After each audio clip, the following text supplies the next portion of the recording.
Dans ce nouveau épisode de En Forme, nous parlons de la santé mentale. Nous avons plusieurs facteurs qui affectent nos comportements. Et aujourd'hui, la psychologue Nabila Fakira peut expliquer nous plus de ça. Bonjour Nabila. Bonjour, merci beaucoup pour l'invitation pour que sur le topic de la santé mentale. Tout d'abord, dis-nous qui fait la santé mentale est important. En fait, la santé mentale est importante, il y a même l'importance que la santé physique, mais il y a plus l'emphase la santé physique. Sans qu'il nous réalise que c'est la tête, c'est la cervelle qui contrôle partout. Et si nous avons une qualité de pensée qui est positive, si nous avons une émotion qui est calibrée et si nous comportement n'est pas d'une langue qui est assez positive, il fait un impact pas juste sur la santé mentale en termes de happy, sad, positive, négative, mais aussi il y a un impact assez profond sur la santé physique. Des fois, il y a un comportement qui est normal pour certaines personnes, mais il est ambigu pour les autres personnes. Dis-nous qui fait ça arriver. Généralement, ce qui est capable de stressant pour vous, n'est pas nécessairement stressant pour une autre personne ou pour moi. Ça veut dire que du monde il a une quantité qui est capable de cope avec certaines situations. On appelle ça une line of coping. Il y a du monde quand vous avez certaines difficultés, vous êtes capable de faire face à ça facilement. Comparé à les autres, comme je dirais, votre résilience est moins dans cette situation. Vous n'êtes pas capable de gérer d'une façon appropriée. C'est ça qui nous dit certains comportements normaux pour certaines personnes et l'autre pas trop, nous considère comme pas trop normal ou même abnormal. La raison c'est ça qu'il y a une individualité, c'est-à-dire ça qu'il y a la façon de gérer différemment comparé à les autres. Justement, dis-nous quelles sont les causes de cette situation-là. Il commence bien sûr tout l'aspect mental, mental health. Il y a une route depuis nous génétique. C'est-à-dire si nos familles, nous gagnons un petit peu, nous avons beaucoup de personnes dans nos familles qui ont la dépression, l'angoisse, peu importe quelle difficulté mentale, ils passent dans nos gènes, ils passent dans nos DNA. C'est-à-dire la façon qu'on peut cope, il peut dépendre un petit peu de nos génétiques, mais pas seulement génétique dans nos DNA, il peut aussi dépendre de nos upbringing. C'est-à-dire quand un enfant grandit, est-ce qu'il fait face à une difficulté et quand il fait face à cette difficulté-là, est-ce qu'il est capable, ses parents, son entourage, son caregiver, il montre l'enfant comment gérer, est-ce qu'il donne un encadrement qui est solide. L'enfant est capable de développer sa faculté-là, l'enfant est capable de développer sa habilité pour gérer les problèmes. Deuxième, c'est est-ce que les enfants ne passent pas un trauma dans l'enfance? Et quand ils sont grands, ça peut avoir un impact sur le coping mécanisme. Un trauma, c'est quoi? Ces enfants ne passent pas, peu importe, ils sont capables de perdre quelqu'un de proche, ils sont capables d'être abus verbal, physique, sexuel, ils sont capables de ne passent pas une grosse migration, ils quittent le pays, ils allent rétablir dans notre pays, changement d'école, tout ça. Ça a un impact de traumatic impact qui nous dit là. Il est capable d'influencer l'enfant ou l'adulte sur le coping, sur la façon de gérer le stress. Deuxième, il est capable aussi le adult attachment. C'est quoi adult attachment? C'est un adulte, il passe par un divorce, il passe par une rupture qui est assez difficile. Là, il est affecté la capacité pour la personne de gérer les problèmes. Nous dire que sa résilience est diminuée. Résilience, c'est quoi? C'est quand il y a un problème, je fais face à ce problème-là et quand le problème est fini, je retourne à la normale. Quand il dit que sa résilience est bas, ça veut dire qu'il fait face à la problème, mais quand le problème est fini, il chute, il tombe malade ou ça, il sorti, il perdu, etc. Dans ce cas, comment nous sommes capables de faire une évaluation et pour l'enfant et pour l'adulte? Évaluation, premièrement, nous cause pour l'adulte parce que ça est un petit peu moins compliqué. Quand nous faisons l'évaluation avec un adulte, c'est généralement quelqu'un qui peut déjà passer par une petite difficulté pour gérer les situations normales. Nous définir comment nous pouvons connaître que la personne a un problème pour gérer les situations normales. Comment nous définir un problème dans le mental health practice. C'est quand la personne peut dire moi j'ai un stress. Et ce stress-là peut impacter mon travail, il peut impacter la vie familiale, il peut impacter la vie personnelle. Et là, quand la personne a ce problème-là, elle vient côté un mental health practitioner, que ce soit coach, que ce soit un psychologue. Dépendant de votre spécialisation, vous pouvez faire une évaluation. Dans ma situation, je fais deux évaluations. Première évaluation, c'est en termes de clinical neuropsychology. C'est-à-dire, nous parlons un petit peu qui les symptômes qui patient là, qui client là.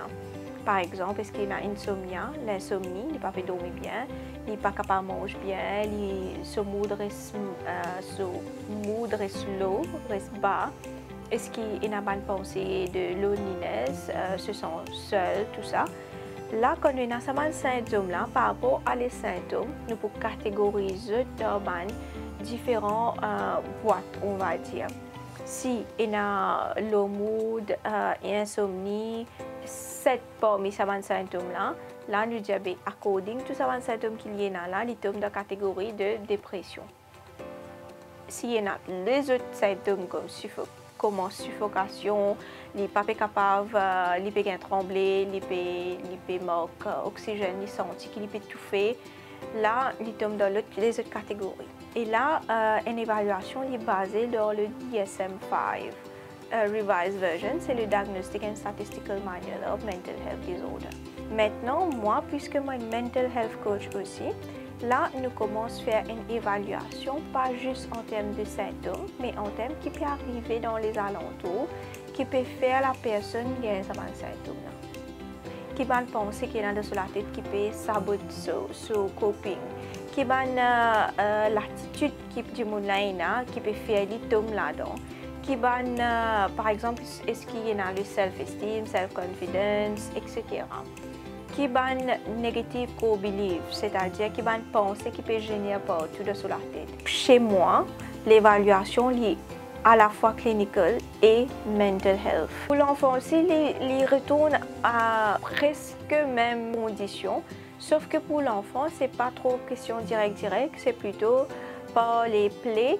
Par le play thérapie, à noter qu'il ne faut pas faire des enfants qui ont l'âge de 12 ans, 13 ans. Il y a des psychologues qui sont spécialisés pour des enfants qui sont très petits, qui ne sont pas capables de servir le langage pour expliquer ça. Là, ils font play thérapie. Ça, c'est un child psychologist. Justement, quand on finit de faire l'évaluation, quelle est la marche à suivre? Là, il est dépendant des conditions de la personne. Condition de la personne, il peut varier. Est-ce qu'il y a une condition qui est mild, c'est-à-dire qu'il n'est pas sa quantité alarmante, mais qui peut faire un impact? Fait que moi, je dis il peut overthink, il y a beaucoup d'émotions négatives, il peut avoir le self-esteem, il peut avoir la confiance en elle-même. Là, par rapport à ça, nous design un therapeutic approach, c'est-à-dire un traitement thérapeutique pour la personne. Premier, pour lui gérer les pensées. Deuxième, pour lui capable de gérer ses émotions. Troisième, pour les capables de retrouver le self-concept, la confiance en soi-même, l'estime, etc. Et quatrième, sa difficulté qu'il est là, c'est comment nous, moi, là, dans cette situation-là, on peut faire un pattern qui nous appelle le resilience pattern, pour que la personne développe un coping mécanisme qui peut aider à gérer les stress. Maintenant, dans une condition que la personne a une severe mental health disorder, nous peut causer une dépression sévère, l'angoisse sévère, schizophrénie, bipolar, the range des maladies mentales. Dans cette situation-là, très souvent, c'est être référé par les médecins. Ça veut dire que déjà un traitement médical. Et là, c'est juste pour besoin de développer un behavior que vous êtes capable de suivre le traitement médical. Et là, ce patient-là nous fait le adherence to treatment therapy. C'est quoi? C'est qui? Fait que moi, j'ai une dépression sévère, il manque motivation. S'il manque motivation, il ne peut pas poursuivre ce traitement. Parce qu'il n'a pas envie d'être là même. Et là, ce traitement, c'est remonter son moral avec la compassion pour aider la personne à développer la motivation pour lui prendre soin de médicaments, refaire un goût ensemble avec cela vie. Et là, petit à petit, quand le médicament là peut faire l'effet, aider avec ce overthinking, aider avec l'émotion, aider avec ce coping. Et l'activité physique dans tout ça, est-ce que l'exercice les aide dans cette situation-là? Définitivement, parce que quand on peut faire les exercices, nous les collons certaines hormones, certaines chimicales qui sont très bons pour nous, la cervelle, pour nos brains. Par exemple, endorphine et dopamine, etc. Nous avons beaucoup de recherches qui peuvent montrer que les exercices physiques, les activités physiques nous tenons l'impact sur nos brain chemicals, neurochemicals. Généralement, il y a un sport spécifique, il y a une activité spécifique qui nous recommande pour certaines conditions. Par exemple, si un il peut souffrir de la dépression, que ce soit mild, moderate, là, nous dit à la personne, il fait la marche ou ça, il fait une activité physique, peu importe, et il combine avec yoga, meditation, breathing technique. Et souvent, nous disons à des gens qui ont la dépression, à faire la marche, la mer, qui fait parce que sur la plage, il y a beaucoup de senses. Par exemple, si nous pouvons marcher sur le sable, nous les pieds pour recevoir des senses, le touch feeling, le smell, the view, regard, view, visuel. Et plus il y a un sens qui est engagé, plus il peut aider la personne à faire la méditation, mindfulness, et plus il peut avoir un impact sur la santé mentale de la personne. Deuxième, quand il peut faire le breathing technique, définitivement, nous breathe very shallowly de tous les jours. Mais quand nous peut faire deep breathing, nous taux d'oxygène, il peut un petit peu plus régulariser, nous de open space. Nous pouvons joindre les autres, we are breathing fresh air, nous pouvons respirer l'air frais. Tout ça, définitivement, il y a un impact dans la tête.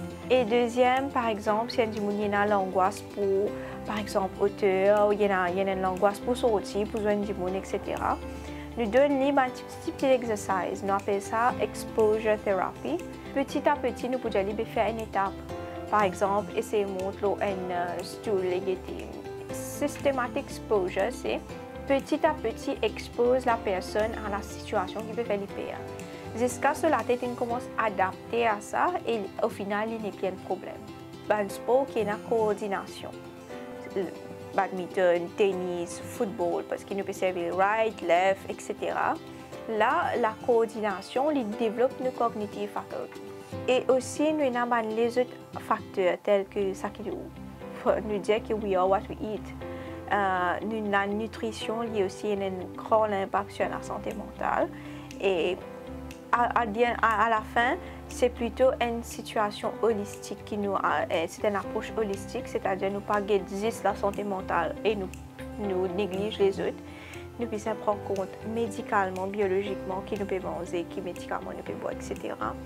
Psychologiquement, comment nous peut gérer les stress, qui va penser qui vient de nous la tête, et physiquement, qui va physical activities qui nous peut faire. Et dis-nous qui va les autres facteurs nous besoin considérer pour la santé mentale. Qui va les autres facteurs pour considérer pour la santé mentale, c'est quel genre de pensée qui nous vient dans la tête. À the end of the day, si nous avons une pensée positive, nous la vie pour positive. Si nous avons une pensée négative la plupart du temps, nous pouvons retrouver dans un petit peu plus négatif. Un mental health issue, nous prenons comme quelque chose de simple, mais il n'est pas très sévère. Et quand arrive beaucoup de temps, la personne reste là-dedans, la personne a beaucoup de difficultés pour sortir. C'est pour cela, plus je te connais, plus bonheur, plus bon, parce que la guérison devient un peu plus facile. Merci Nabila pour tout bon éclaircissement. Merci beaucoup pour ma question et je remercie aussi quelque part on finit de nous pour élaborer sur cette topic. Et comme nous dit, la santé mentale et la santé physique sont importantes. Nous disons rester positif et surtout rester en forme.